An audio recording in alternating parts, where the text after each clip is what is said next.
ஆண்டவருக்கு அன்பான தேவ ஜனமே, உங்கள் அனைவருக்கும் ஆண்டவராகிய இயேசு கிறிஸ்து நாமத்தினாலே வாழ்த்துக்கள். இன்று நாம் ஆண்டவருடைய வேத வசனத்தை தியானிப்போம். ஆண்டவர் இன்று நமக்கு கொலோசியர் 3ஆம் அதிகாரம் 18ஆம் வசனம், மனைவிகளே கர்த்தருக்கு ஏற்கும்படி உங்கள் புருஷருக்கு கீழ்ப்படியுங்கள். புருஷர்களே உங்கள் மனைவிகளில் அன்பு கூறுங்கள், அவர்கள் மேல் கசந்து கொள்ளாதிருங்கள் என்ற வேத வாக்கியம் நாம் இன்று தியானிப்போம்.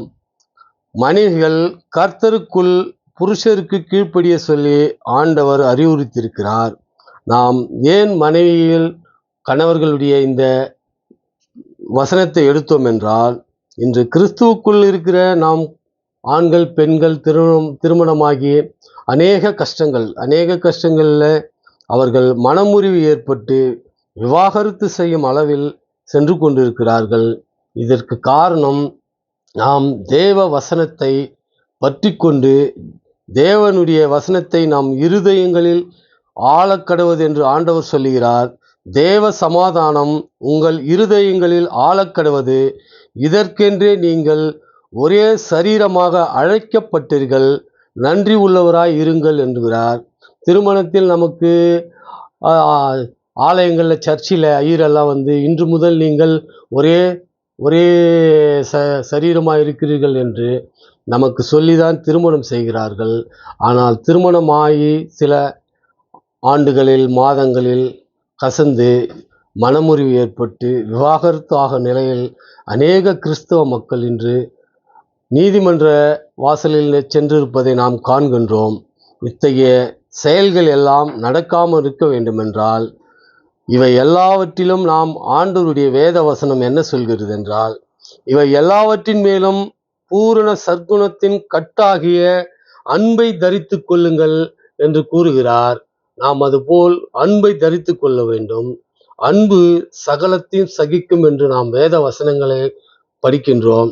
அன்பு பொறாமை கொள்ளாது, அன்பு இருமாப்பாயிராது, அன்பு சாந்தம் உள்ளது, அன்பு சகலத்தையும் சகிக்கும் என்று சொல்கிறார்.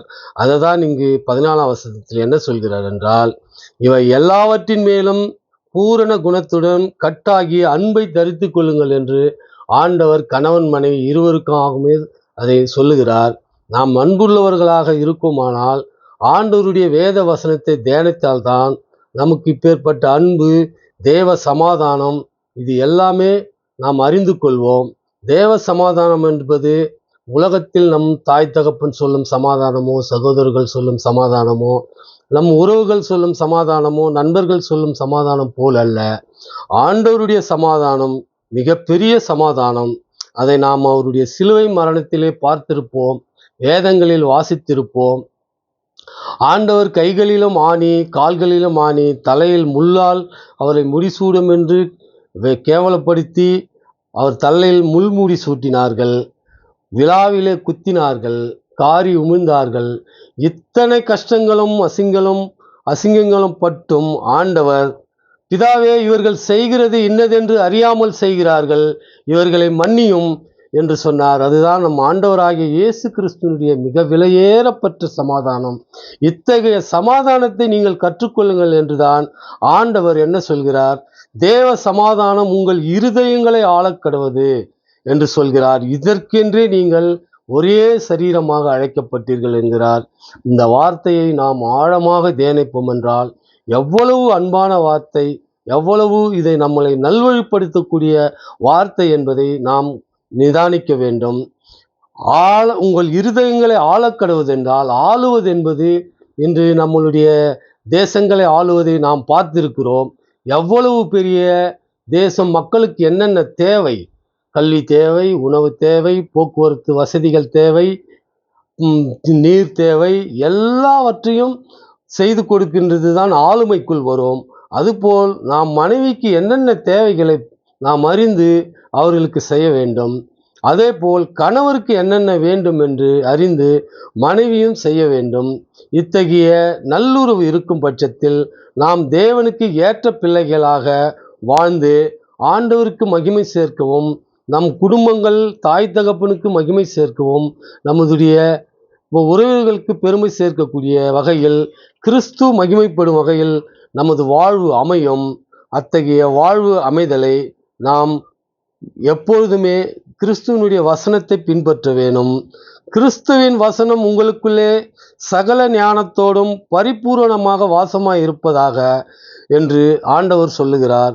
பரிபூரணம் என்றால் முழுவதும், கொஞ்சம் குறைவு நிறைவு அல்லாமல் மொத்த வசனங்களும், நாம் வாழ்க்கைக்கு தேவையான அனைத்து வசனங்களும் ஆண்டவர் பரிசுத்த வேதாகமத்தில் நமக்கு கொடுத்திருக்கிறார். நாம் அத்தனையும் பற்றி கொள்ள வேண்டும், படிக்க வேண்டும், பின்பற்ற வேண்டும். அதிலே நம் பிள்ளைகளையும் வழிநடத்த வேண்டும்.